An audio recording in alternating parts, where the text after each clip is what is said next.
사랑하는 CBS 시청자 여러분 안녕하십니까? 성서의 땅을 가다 윤석전 목사입니다. 오늘 또 성서를 지리적으로 신학적으로 명쾌하게 설명해 주실 이원희 목사님, 차준희 교수님 나와 계십니다. 오늘 두 교수님 나와 주셔서 감사합니다.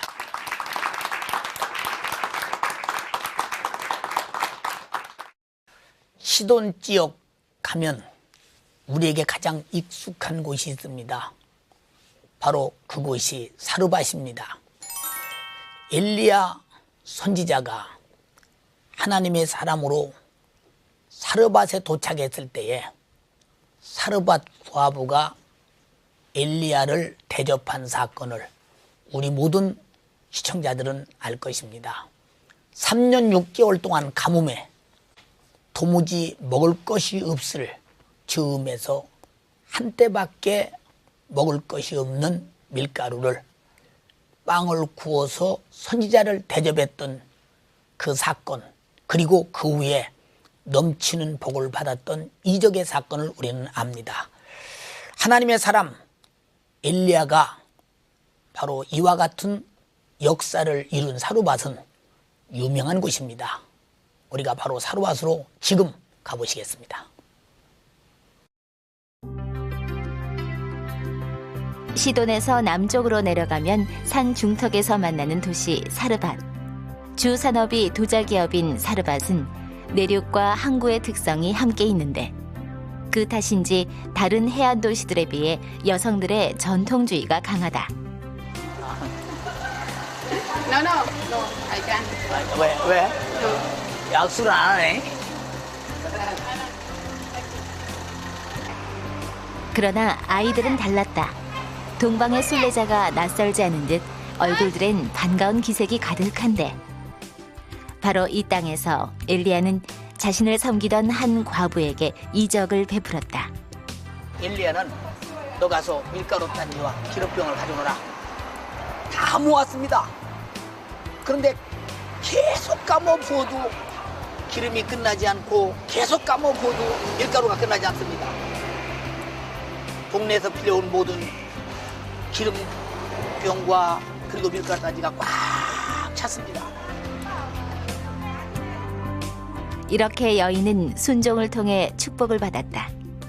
지금도 이 땅엔 여전히 사르밧 여인들이 살고 있다. 그러나 현재의 사르밧은 모슬림들이 자리 잡은 이방의 땅이다. 우리는 화면을 통해서 사르밧을 봤습니다.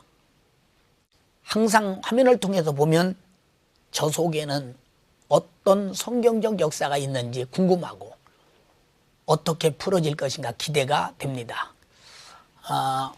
이 목사님, 그 사르밧 하면 열왕기상 17장에 나오는 그 엘리야와 사르밧의 과부와의 사건, 아주 우리에게는 감동적인 사건 아닙니까? 당시 사르밧은 어떤 곳이었는지 그 당시가 궁금합니다. 예, 우선 뭐 지리적으로 같이 생각을 해보면은요. 예. 위치는 자주 나오는 두루와 시돈, 예. 그저 가운데 있다라고 생각을 하시면 예. 이해가 쉽습니다. 예. 그리고 두루와 시돈이 항구인 것처럼 예. 이 사르밧도 항구인데 조금 다른 점은 이 사람들이 사는 그 주거지가 예. 다른 항구는 항구와 같이 있는데 예. 이 사르밧은 거기서 한 800m 정도 떨어진 산 위에 있다는 거죠. 그래서 산 위에서 내려다 보면 이제 항구가 보이는 예. 그런 약간의 차이가 있습니다. 이것은 뭐냐면은 항구가 가지고 있는 특징과 또 이게 내륙이 가지고 있는 특징, 이 두 가지를 다 가지고 있는 도시가 바로 이 사르밧이라고 이렇게 볼 수가 있습니다. 예. 차 교수님, 한 가지 궁금한 것은 하나님께서 엘리야를 그 사르밧으로 파송하셨던 그 목적이 있을 텐데 그 목적이 궁금하거든요. 예. 네. 상당히 예리한 질문이신데요. 예. 그 엘리야가 활동하던 시대는 북왕국 아하방이었고요. 예. 아하방은 시돈의 옛발의 딸이었던 이세벨을 아내로 취하지 않습니까? 예. 아마 아합 시대가 가장 그 바알 종교가 흥망했던 그런 시대로 보입니다. 예.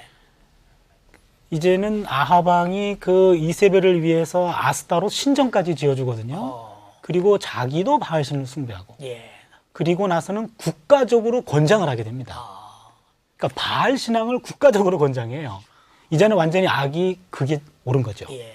이쯤 되니까 하나님이 이제는 참을 수가 없어서 예. 엘리야에게 말씀을 주십니다. 예. 이제 앞으로 수년 동안 비가 오지 않는다. 아. 내가 말해야 이제는 비가 올 것이다. 아.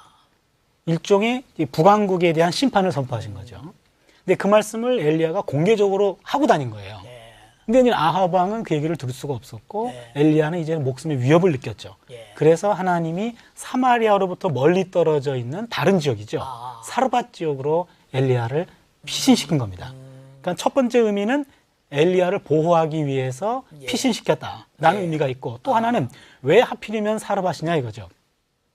사르밧은 이쪽에 일종의 바알의 본산지라고 얘기할 수 있거든요. 예, 예.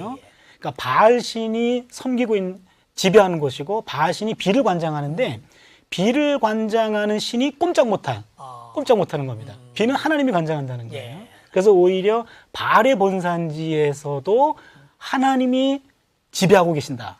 바알 신은 참신이 아니다. 이것을 간접적으로 보여주는 예. 이 두 가지 의도가 그 안에 담겨 있다고 봅니다. 이 목사님 그 사르밧에서 엘리야가 일으켰던 그 이적들에 대해서 그 궁금하기도 하겠거든 시청자들이요. 그 점에 대해서 말씀해 주시겠어요? 예, 그 말씀 속에서 이제 지리적으로 이렇게 잠깐 살펴보면은요. 예. 이제 가뭄이 들자 처음에는 이제 그리시네가에 가서 예. 이제 그 피하거든요. 예. 그리시네가는 오늘날 요르단이에요. 예. 요르단하고 이 사르밧하고는 큰 산맥을 넘어가야 되고 상당히 참 멀거든요. 예. 이제 거기에서 다시 이제 사르밧에 가서 이제 공개를 받게 되는데 이제 거기에서 이제 엘리야가 기적을 일으키거든요. 예. 모든 그릇을 예. 있는 대로 다 빌려와라. 예. 그래서 빌려온 그릇만큼 가뭄이 끝날 때까지 다 가득 채워주는 그러한 기적을 예. 베푼 것이 바로 이렇게 사르밧입니다. 예. 그리고 그 기적 외에도 예. 성경에 보면은 몇 가지 사건이 예. 이 사르밧에서 나오는 것을 이렇게 볼 수가 있습니다. 예. 그 가운데 하나가 이제 예수님께서 훗날에 회복될 이스라엘 백성들이 이곳까지 차지할 것이다.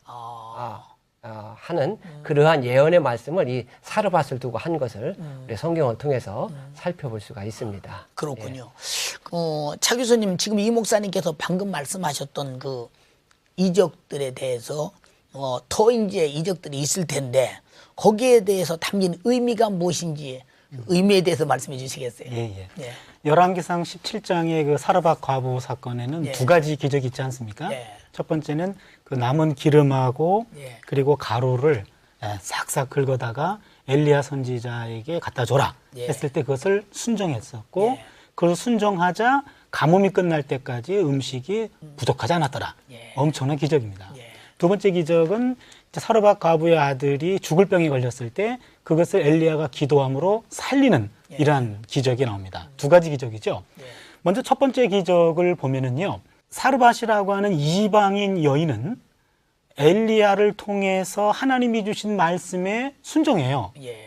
그런데 엘리야가 있는 이스라엘은 참 하나님인 여호와 하나님을 버리고 이방신을 향해 가지고 비가 오도록 지금 기다리고 있는 겁니다. 이걸 보면은 과거의 삶이 어떤가라기보다는 현재 어떤 결단을 내리냐에 따라서 하나님의 자녀가 되는 복이 주어진다라고 볼 수 있고요. 두 번째는 사르밧 과부의 아들이 죽었다가 살아나는 그 기적이 나옵니다. 예. 그러니까 히브리서 11장 3절에 보면 이런 말이 나와요. 손님 대접하기를 잊지 말라. 이로써 부지 중에 천사를 대접한 이들이 있다. 그러니까 집에 찾아온 손님을 정중하게 접대한 것이 기적을 체험하는 하나의 동기가 되었다. 이걸 보면은요, 우리나라에서도 지금 일하러 온 외국인 노동자들이 있는데요. 예. 이 사람들을 잘 접대하면 예. 그 사람들도 그렇고 우리도 그렇고 하나님의 또 다른 복을 얻게 되는 그런 계기가 되지 않을까 그런 생각을 하게 됩니다. 사실 아브라함도 그렇게 접대해서 복을 받았고 그렇죠. 롯도 그렇게 접대해서 그 참 화염 속에서 빠져나오는 그런 축복을 얻지 않았습니까? 예. 우리 참 손대접을 즐겨 했으면 좋겠습니다. 이 목사님 그 어느 곳이든지 하나님의 역사가 있는 곳은 거의 유적이 있거든요. 그런데 이 사르밧에도 다른 곳처럼 어떤 유적이 있지 않나 생각이 되는데요.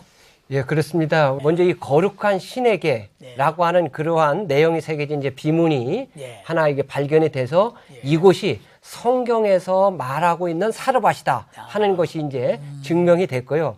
더 의미스러운 것은 발굴 결과 이곳 때 로마 당시의 수로 시설도 발견이 됐고 특이한 것은 후기 청동기 시대 예. 또 이 철기 시대에 도기 가마가 발견이 됐다는 거예요. 그래서 이 도기를 생산하는 생산지였다. 아, 그러한 유적을 보면서 있는 대로 그릇을 다 빌려와라. 있는 대로. 그래서 있는 대로 빌려온 그곳에다가 빌려온 만큼 믿음의 그릇만큼 거기다 바로 이제 이렇게 그 기적을 베풀어 준 것을 보면 그 유적과 상당히 의미가 있다 하는 것을 생각을 해볼 수가 있습니다. 예. 참 그때의 역사를 지금 변증할 수 있는 그런 유적이 있는 것이 참 다행스럽네요. 그 시돈에는 이제 구약에 얽힌 사건만이 아니라 신약에 얽힌 사건도 있습니다. 바로 시돈에는 사도 바울의 흔적이 있다고 합니다. 시돈에 있는 바울 기념교회, 그 기념교회로 가보시겠습니다. 시돈항에서 유명한 한 재래시장을 찾았다. 고대 페니키아 시대부터 시돈은 유리 수공업으로 유명했다.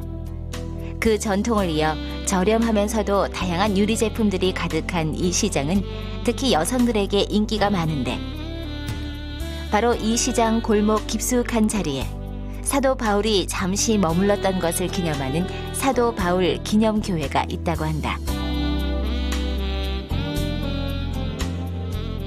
로마 황제에게 재판받기를 요구했던 로마 시민 바울은 가이사랴를 출발해 로마로 가던 중 시돈항에 잠시 내렸고 그 자리에 교회가 세워졌다. 우리 신앙의 선배 그 사도 바울 사도께서 로마로 압송되어 갈 때 이곳에 와서 하룻밤을 자고 갔다고 합니다.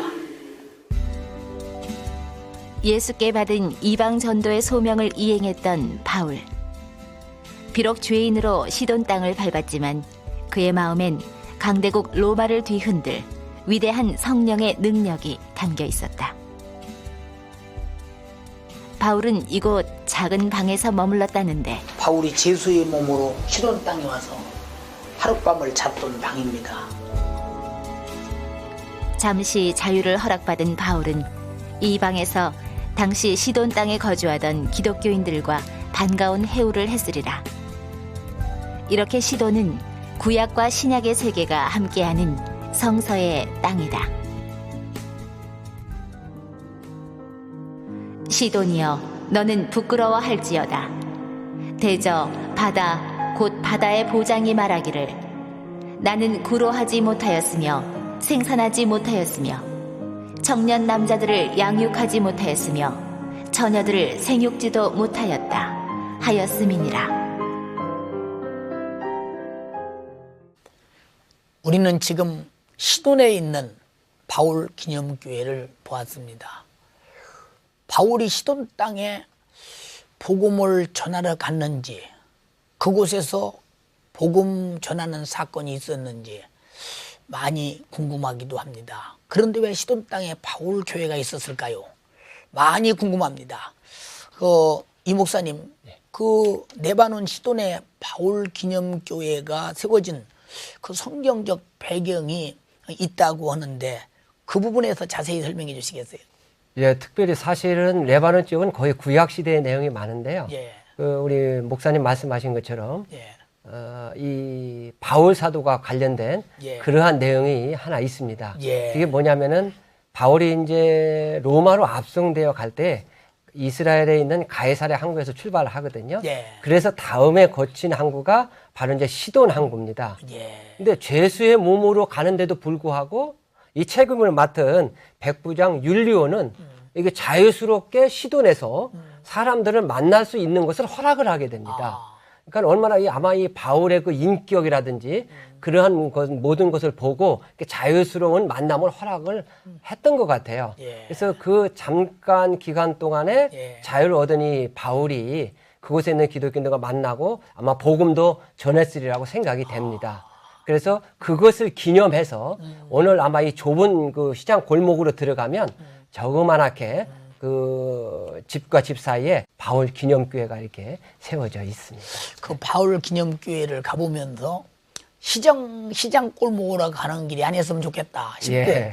그 터가 좀 넓어서 자동차가 쑥쑥 들어갔으면 좋겠다 그런 생각도 들기도 하면서 많이 감동을 받기도 했습니다. 차 교수님 그 네바노는 바울과 어떤 관계가 뭐 있지 않을까 이런 생각이 들거든요. 바울 기념교회를 세울 정도로 풀어서 거기서 사람들을 만났다면 근데 교수님 거기에 대해서 좀 설명해 주시겠어요? 예. 아까 이 목사님 말씀하신 것을 조금 보충해서 예. 설명하겠습니다. 예. 사도행전 그 아까 말씀드린 것이 27장 3절에 나오는 그런 사건인데요. 예. 21장 3절 이하에 보면은 예. 또 바울이 그 지역에 한 7일 동안 머물렀다라는 예. 기록이 또 나옵니다. 예. 근데 제가 좀 주목하고 싶은 것은 그 27장 사건이에요. 거기 보면 아까 말씀하셨듯이 율리오라는 백부장이 바울을 포로로 잡아가다가 거기서 그냥 풀어줍니다. 그리고 며칠 동안 거기서 친구들과의 접대를 받도록 해요. 근데 그 친구들이 누구냐면은 아마 그 당시 거기 있었던 기독교인이었을 겁니다. 그럼 그 기독교인들은 어디서 유래했는가? 사도행전 11장에 보면은 이런 말이 나와요. 사도행전 11장 19절에 때에 스데반의 일로 일어난 환란을 인하여 흩어진 자들이 베니게와 구브로와 안디옥까지 이르러 도를 유대인에게만 전하였는데 여기 보시면 여기서 말하는 베니게라는 것이 페니키아입니다. 그러니까 스데반이 스데반이 순교하지 않습니까? 스데반이 순교하고 난 다음에 스데반은 원래 헬라파 유대인이었습니다. 예. 그러니까 헬라파 유대인들이 전 세계로 흩어졌어요. 흩어졌는데 그때 페니키아 지역에까지도 갔다 이 얘기입니다. 예. 거기에서 이제는 헬라파 유대인들, 소위 디아스포라라 그러는데요. 예. 그 사람들이 아마 거기서 교회를 세우지 않았겠는가. 그리고 사도 바울도 헬라파 유대인입니다. 그러게 서로 같았기 때문에 유대 관계를 맺을 수 있었을 것이다. 그런 생각이 듭니다. 저는 이 사건을 접하면서 스데반의 순교 이후로 예루살렘 교회가 박해를 당해요. 근데 박해를 당하면서 흩어집니다. 예. 근데 흩어지는데 그 당시는 박해 때문에 흩어졌지만 예. 오히려 그것 때문에 복음이 전 세계로 퍼지죠. 참 인간적으로 봤을 때는 상당히 억울한 사건입니다만 하나님의 눈으로 봤을 때는 오히려 흐트러 놈이 이것이 선교지를 만드는 선교의 기점을 만드는 그러한 사건이었다. 그러니까 하나님의 일은 나중까지 끝까지 봐야 된다. 뭐 이런 생각을 하게 됩니다. 예, 그렇네요.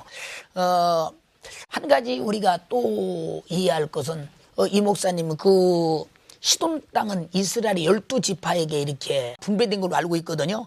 근데 시돈은 어느 지파에게 분배됐는지 그것도 또 궁금하거든요. 예. 그 베니게 지역, 페니키아 지역 똑같은 말인데 그 남쪽 부분까지 예. 우리 목사님 말씀하신 것처럼 예. 이스라엘 12지파 중에서 예. 바로 스불론 지파가 할당을 받은 곳이에요. 예. 할당을 받은 곳. 근데 참 묘한 것은 그 여호수아에 의해서 이제 가나안이 정복이 되고 12지파에게 할당을 해줄 때에 완전히 다 정복을 한 다음에 스불론 지파는 베니게 남쪽서부터 이짝 그 갈메사 부분까지 이렇게 이제 준 게 아니고요. 아직 정복은 다 하지는 아니했지만 그러나 나머지 정복은 내가 죽은 후라도 너희들이 가서 정복을 해서 너희들 땅으로 차지하라. 그렇게 준 지역 가운데 일부가 바로 이게 말씀하신 이 오늘날 베니게 남부, 레바논 남부 지역이 되겠어요. 예. 그렇게 땅의 점령을 귀하게 여기고 정말 점령하면 자기들 걸로 차지해버리는 이런 그때 상황이 다소 이해가 됩니다. 이 목사님 현재 시도는 그 어떤 도시인지 그것도 또 시청자들이 궁금할 것입니다. 그 지명이 계속 바뀌듯이요. 우리가 띠로라고 아마 요즘 뉴스에 이제 이스라엘 그 헤즈볼라하고 전쟁하는데 많이 나오는데 띠로가 이제 두로이듯이 시도는 현재 지명이 사이다입니다. 우리 시청자님들 뭐 사이다 생각하실 텐데요. 시돈이 바로 이게 사이다가 이제 현재 지명이고요. 항구 도시로 옛날부터 이제 번영을 누리고 있고 오늘은 1950년대서부터 사우디아라비아에서 이 기름을 송출하는 그 송출관이 바로 이 시돈을 향해서 이제 지나가게 돼요. 예. 그래서 옛날처럼 뭐 항구 도시로 이렇게 그 옛날에 비해서 번영한 도시는 아니지만 예. 그러나 바로 이 기름 송유관이 지나감으로 말미암아 어기지 역할뿐만이 아니고 바로 이 기름의 저장과 적출을 하는 중간 기지로서의 중요한 역할을 지금 하고 있다고 이렇게 봅니다. 예. 조금 이제 안타까운 것은 이번 이제 그 레바논과의 이스라엘 분쟁으로 인해서 이 시돈에게 이렇게 남아 있는 비잔틴 시대의 그 성체가 예. 폭파됐다고 하는 그러한 소식을 접해 들을 때에 참 안타까운 마음이 있습니다. 그래, 전쟁이 빨리 종결됐으면 싶습니다. 예. 오늘 그 교수님들의 말씀을 들으면서 마음속 깊이 많은 것도 발견하고 또 잠겨진 보따리가 풀어지는 것 같은 그저 생사하게 눈으로 본 것 같은 그런 느낌이 듭니다. 그럼에도 불구하고 시청자들이나 이 방청객들에게는 아마 묻고 싶은 것이 많을 것입니다. 많은 시청자들을 대신해서 우리 방청객들 중에서 질문을 받아보겠습니다. 방청객의 질문을 받겠습니다. 이 목사님께 여쭈어 보겠습니다. 방금 이 목사님께서 시돈 땅은 스불론 지파에게 배분되었다고 하셨는데요. 그렇다면 왜 시돈 땅에 스불론 지파가 살았다는 기록은 성경에 없는지 궁금합니다. 예, 좋은 질문입니다. 두 가지 이유를 말씀드릴 수가 있겠습니다. 하나는 아직 땅을 분배받지 못한 그러한 상태에서 분배를 받았는데 그 이후에 그곳을 점령하기가 매우 어려운 지형으로 되어 있어요. 그러니까 헤르몬 산이 가로막혀 놓여져 있기 때문에 그 험한 산을 넘어가서 정복을 해야 되는데 그 이후에 정복하지를 못했습니다. 그러니까 정복하지 못했기 때문에 그 이후에 이곳이 스불론 사람들이 살았다고 하는 그러한 기록이 성경에 없는 것으로 그렇게 생각이 됩니다. 차 교수님께 여쭤보겠습니다. 사르밧 기적 사건을 보면 당시에 비가 오지 않는 것이 매우 중요하게 취급되고 있는 것 같은데요. 당시에 비는 어떤 의미가 있었는지 알고 싶습니다. 당시에 비는 굉장히 중요했거든요. 엘리야가 활동하던 시대는 농경문화 시대였습니다. 근데 이스라엘 사람들은 원래 유목 생활을 했어요. 그래서 가나안 땅에 들어와서 농사를 처음으로 접하게 되는데 먹고 살기 위해서는 농사를 지어야 됐어요. 근데 이미 농사를 짓고 있었던 가나안 사람들은 농사를 지면서 농사의 가장 중요한 것이 비인데 비를 관장하는 신으로 바알신을 섬겼던 겁니다. 그러니까 지금까지 이스라엘 사람들은 비에 대해서 큰 관심이 없었어요. 그런데 새로운 문화권에서는 이제 비가 가장 큰 문제가 됐어요. 그래서 엘리야가 기도해서 말씀 전해서 비가 오지 않았고 나중에 비가 왔다. 그러니까 비를 관장하는 것은 바알이 아니고 하나님이다. 이것을 보여주는 사건입니다. 그러니까 이 당시 비를 누가 관장하느냐, 이것이 가장 중요한 신학적 과제였어요. 우리가 기억할 것은 하나님은 우리를 문제로부터 해결해 주시지만 또한 우리의 필요한 것들도 다 채워주시는 창조자 하나님이시다. 이걸 우리가 기억해야 될 겁니다. 오늘 두 분의 말씀을 이렇게 들으면서 아마 많은 시청자들이 그 레바논에 대해서 많은 이해가 됐으리라고 믿고 또 성경 속에 나타나는 모든 것들이 이렇구나라고 깨달았으리라고 생각됩니다. 오늘 두 분 나오셔서 너무 감사하고 수고하셨습니다.